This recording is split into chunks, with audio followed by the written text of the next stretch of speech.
아직까지 회계사의 직업에 대해서 잘 모르시는 분들에게 이 알고리즘이 전해졌으면 좋겠어요. 여러분, 만약에 연봉이 2,500인 일반인 직장인 vs 월급을 2,500만 원 주는데 10개월 동안 배 타야 되는 선언, 여러분이라면 어떤 선택을 하시겠어요?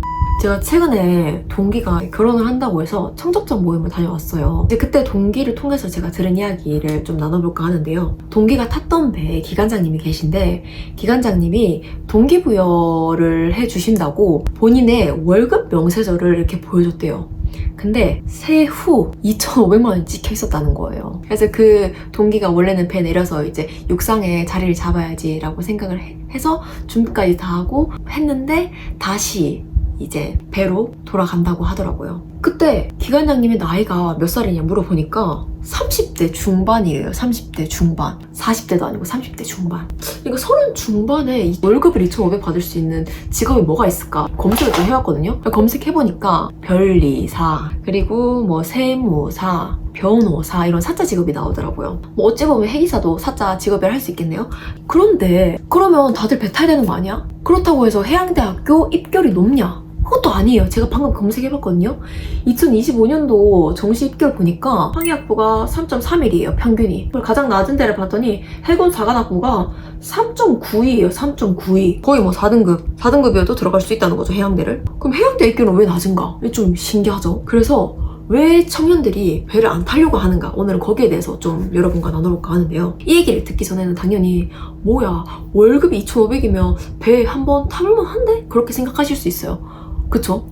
근데 제가 곰곰이 생각을 해봤는데 셀리야, 너 다시 배 탈래? 2,500 줄게, 한 달에. 어떤 값을 변환하고 싶으세요? 아니, 너 아니고 근데 10개월 동안 타야 돼 라고 하면은 너 못 탈 것 같아요. 그래서 왜 그런지 제가 배를 타본 입장으로서 왜 청년들이 배 타는 걸 기피하는가에 대해서 나눠볼게요. 먼저 첫 번째, 고립. 외로워요. 육지 못 밟고 배에서만 바다에 동동 떠서 10개월을 타고 있다고 생각을 해봐요. 힘들겠죠? 네. 그리고 맨날 만나는 사람이랑 만나고 또 뭐 퇴근해도 배, 출근해도 배, 밥 먹을 때도 배, 항상 배, 운동할 때도 배에만 있다는 게 얼마나 힘들겠어요. 저희 코로나 시기 때 코로나 걸린 분들 아니면 코로나 접촉하신 분들 2주 격리됐었잖아요. 저도 격리했었거든요. 그때 이제 2주 격리됐을 때 심리적으로 조금 불안해하고 힘드신 분들이 상담도 해주고 막 그런 프로그램이 운영이 됐었잖아요. 그런 것처럼 우리가 이 육지에 있어도 이 내 방에만 있으면 누구 못 만나고 접촉 못하고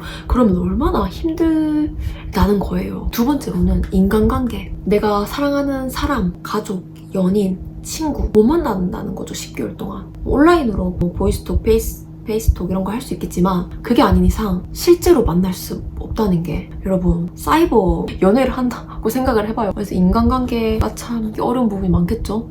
인간관계를 또 여기 배에 있는 사람들만 만나서 인간관계를 한다고 생각을 해보세요. 근데 그 안에서 만약에 내가 진짜 싫어하는 사람이 있다, 지옥. 그런 지옥이 없을 것 같아요. 마지막으로 제가 뽑은 거는 위험. 이게 배라는 공간이, 배가 엄청 크잖아요. 그리고 정말 대항해를 갈 수 있는 그 큰 배들의 기관부에서 일을 한다고 했을 때 기계들이 엄청 클 거 아니에요.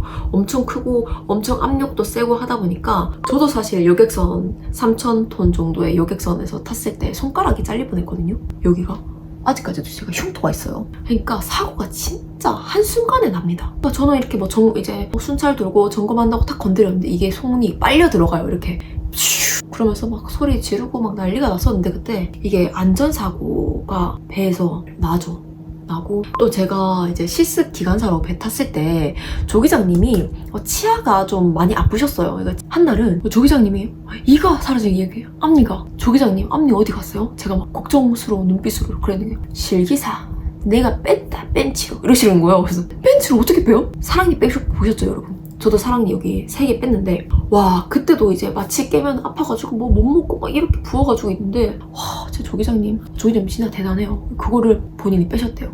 그러니까 치과 치료도 제때 못 받으신 거예요. 그래서 막 스케줄이 막 오해서 정말 다들 장기 승선했어요. 그래서 저는 이제 교대돼가지고 그때 막 배를 탔었고, 그때 한 10몇 개월? 11개월 막 이렇게 다들 타셨는데, 그래서 결국 본인이 너무 아프니까 그냥 치아를 발치를 하셨더라고요. 그걸 보면서 와, 참 이제 배 타는 게 참 힘들다 그런 거를 많이 이제 진짜 실제로 눈으로 보고 하니까 사실 배 타고 싶다는 마음이 점점 없어지긴 했었던 것 같아요. 근데 그럼에도 불구하고 또 선원의 매력이 뭘까? 먼저 가장 큰 거는 아까도 말씀드렸지만 그냥 일반 회사를 다니면 2,500 벌려면 뭐 어떤 회사를 가야 되죠? 30대 중반에? 아니면 뭐 투자를 잘 한다거나 뭐 그것도 항상 리스크가 있죠. 배만 이렇게 탔을 때 배에서 이제 당연히 일도 하겠지만 배에서 일만 한다고 했을 때 월 2,500 들어오는 직업 몇 개나 될까요? 그리고 아까 보셨잖아요. 성적이 그렇게 높냐? 그것도 아니에요. 이 이야기를 해준 동기가 뭐 대학교 생활 때 뭐 성적이 우수했냐? 그것도 아니에요, 사실. 근데 그럼에도 불구하고 본인은 이제 기간장까지 할 거다 하고 이제 딱 다시 배로 돌아가는 모습을 보면서 와 진짜 또 멋지다, 한편으로 멋지다 이런 생각이 드는 거예요. 이렇게 들어봤을 때 여러분 생각 어떠세요? 또 배 내리고 휴가 때 또 본인이 뭐 살고 싶은 나라에 가서 살 수도 있는 거고, 왜냐면 금전적으로 여유가 있으니까. 아니면 내가 배우고 싶은 것도 돈 걱정 안 하면서 배울 수도 있는 거고, 아니면 이제 정말 바짝 30대를 불태워서 돈을 바짝 벌어가지고 뭐 건물주가 될 수도 있는 거고, 그런 다양한 옵션들이 있으니까 이것도 나쁘지 않겠다. 그래서 혹시나 아직까지 해기사의 직업에 대해서 잘 모르시는 분들에게 이 알고리즘이 전해졌으면 좋겠어요. 해양대 들어가잖아요. 그럼 다들 보면은 뭐 너 해양대 왜 왔냐 이러면은 진짜 가족 중에 배 타시는 분이 있거나 아니면은 아버지의 친구분이 배를 타시거나, 그러니까 주변 지인들의 추천을 통해서 오는 경우가 엄청 많아요. 그리고 해양대학교 교수님들 자녀분들 서울 인서울 못할 거면 해양대 보내시는 경우도 많으시고 진짜로 그만큼 정말 메리트가 있다는 거잖아요. 옛날에 비하면 해양대학교 입학하는 게 많이 쉬워졌거든요. 그래서 만약에 진짜 본인이 나 진짜 경제적으로 자유하고 싶어, 나 좀 전문성을 가지고 싶다 하시는 분들은 저는 해양대학교 가는 걸 정말 적극 추천드립니다. 저도 가정 형편이 그렇게 좋은 집안에서 태어난 게 아닌데 그래서 저는 해양대학교밖에 원서 안 썼었거든요. 진짜 저는 해양대학교 하나만 썼어요, 진짜로. 그래서 고3 때 담임쌤이 야 너 거기 떨어지면 어떡하려고 뭐 그러냐 이랬는데 그럼 전 대학 안 가려고 농사 지으려고요 이랬거든요. 그랬던 것처럼 여러분, 내가 진짜 스스로 빨리 독립할 수 있는 길? 저는 그거는 진짜 배 타는 거라고 봐요. 진짜 배 타서 경제적으로 독립하는 거. 여러분은 어떤 선택할래요? 그럼 오늘은 여기까지.